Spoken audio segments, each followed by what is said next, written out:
I've been very fortunate enough where the guys from Foildrive have let me play around with their new toy, the new Gen 2 Foildrive. I'm just gonna kind of talk today about a few things that why I'm interested in playing with this product, and also like a few kind of moral things that I had going on in my head why I was probably hesitant to try it. But I'm really enjoying using this product now. But yeah, I'm just gonna put it together and I'll kind of run through how it's all done.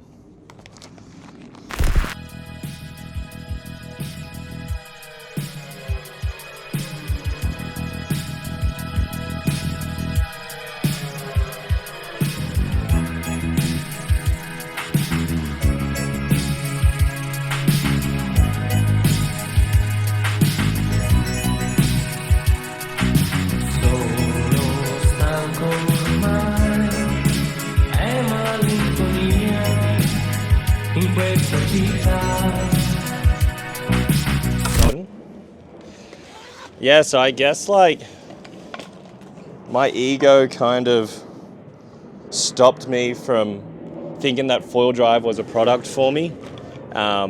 Maybe I just thought that Foildrive was kind of a product for beginners or people with not as much skill in foiling. So yeah, I think that's why I was very hesitant with the very first product of Foildrive. My buddy Jeremy, he had one and he always was like, oh, come over and use it. And like, yeah, I just, was hesitant. That was it really. But now with this new Gen 2, the boys were very generous enough to give me a go at it. And I think my first try was in Merimbula. And from the get-go, I was kind of just like, holy shit. This thing definitely has its place in my quiver. I just kind of thought that the thing would be a bulky thing and like it doesn't have as much of a free-flowing feel as just having your board and foil connected. But I think what I really want to get across is that this has totally opened up new avenues of getting out in the water for me. Like I wouldn't be using my Foildrive every day, but lately I have, to be honest, just because it's a new toy and I've been loving it. So I think the reason why I had such an ego with this e-foil thing is that, you know, I guess like the original e-foil stuff it's pretty kooky, I guess. But I find with this new Foildrive that it really doesn't feel at all like you've got a motor attached to your setup. And what I've also really liked about the experience of this new Gen 2 is that it's actually such a good training tool. Like it teaches you to ride super high on your mast where you should be. And I think I didn't realize how low I was riding until I had this pod here attached and it was always dragging. And I'm like, wow, I'm nowhere near the top of my mast.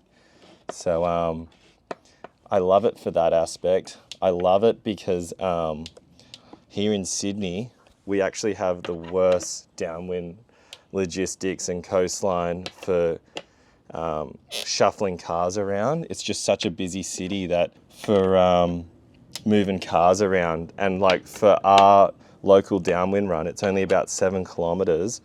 But when we move cars, it takes us and you do the downwind, it's nearly like a 3-hour exercise for 7 kilometers. Like it's rubbish.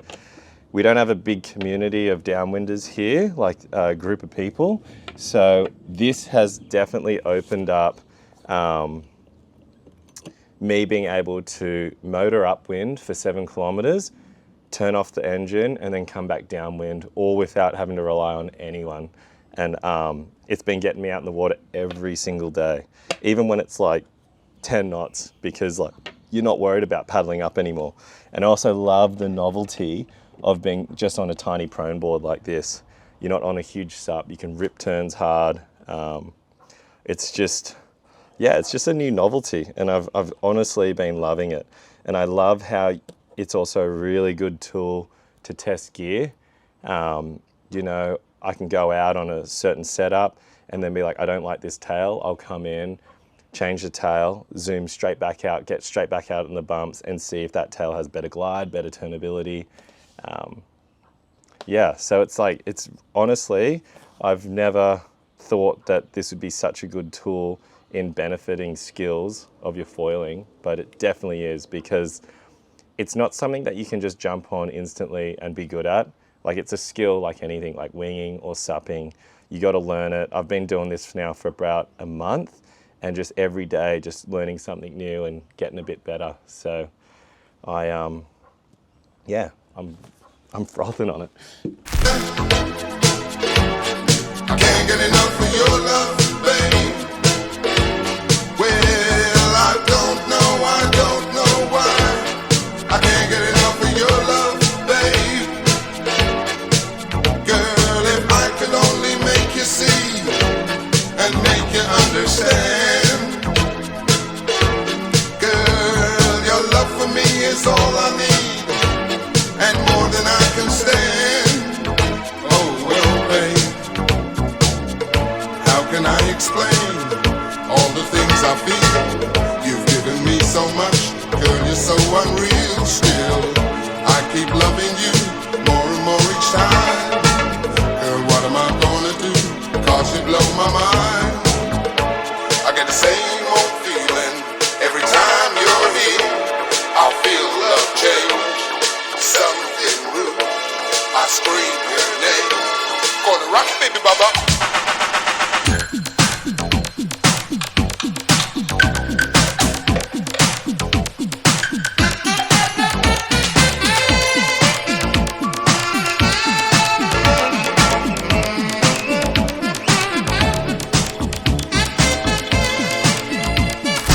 Alright, so I just finished work and the wind's come up.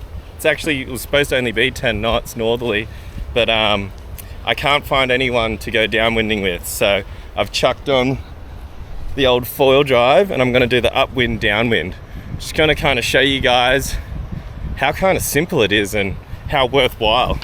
Alright, so we're motoring upwind at the moment. It's actually way windier than I thought it was going to be.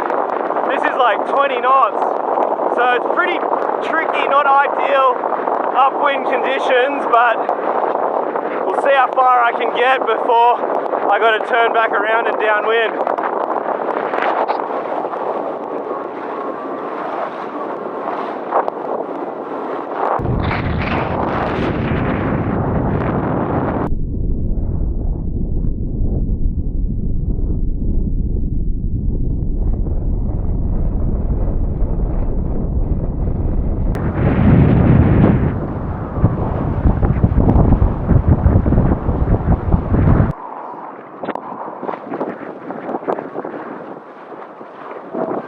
So what I want to do is ride extremely high on your mast so your pod doesn't touch at all. So there's no resistance. The motor was just used to go upwind and now I'm going downwind as if I would normally. Alright, so that was a bit trickier than expected. The most like optimal upwind conditions, I reckon, is like 12 knots, and right now it's definitely pushing up towards the 20 knot region, so that was quite tricky to get upwind, but we got up there and then now we're flying downwind, which is beautiful. Woo! You know what's really cool too is love riding my little prone board, something that we don't usually get to do here in Sydney because there's no like shoreline, it's all cliffs. So it's really cool to maneuver a little prone boarder out in these ocean bumps.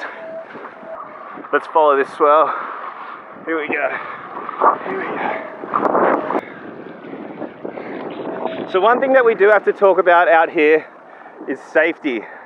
So I just motored upwind, something that I'm very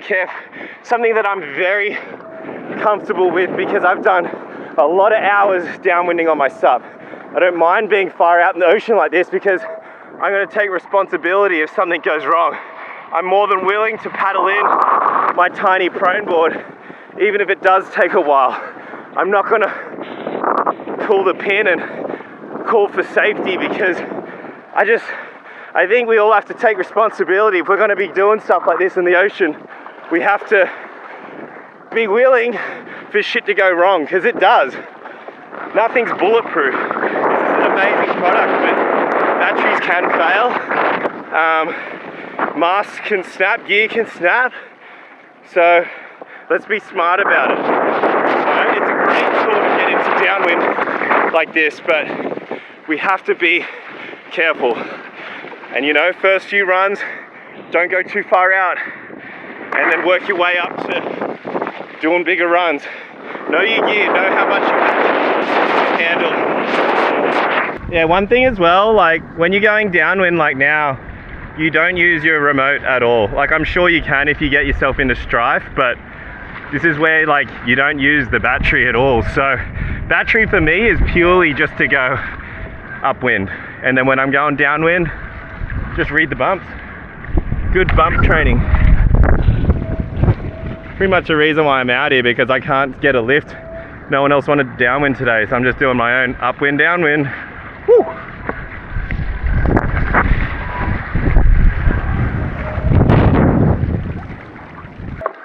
Love how this teaches you to stay high on your mast. You know when you're fucking up because you'll feel the drag of the pod. So you stay nice and high and learn how to be most efficient foiling. Just a good, just good for training really, and having a heap of fun. Here we go. All right, so that's my afternoon done. Just got like probably 3 or 4 kilometers in of downwind, upwind, downwind. So I'm stoked for not being able to organize logistics to do a proper downwind. Still got my fix for today. Here's my little setup. That's how far I have the pod away when I go upwind, downwind. If I'm just going surf foiling with the pod, it will be much more slammed up near the top. But yeah, see you next time. So yesterday had a pretty memorable run. It was like the first time that I did a super long downwind on the new Foildrive with the prone board. The wind was kind of a little bit onshore more than running with the coast. So I actually putted out about 2 kilometers off my local beach to get a more direct line downwind to the end destination at Cronulla. What I learnt with this downwind was that, well, A, it was amazing because I could actually get the direction that I wanted to go downwind without having to cut across it, like traverse.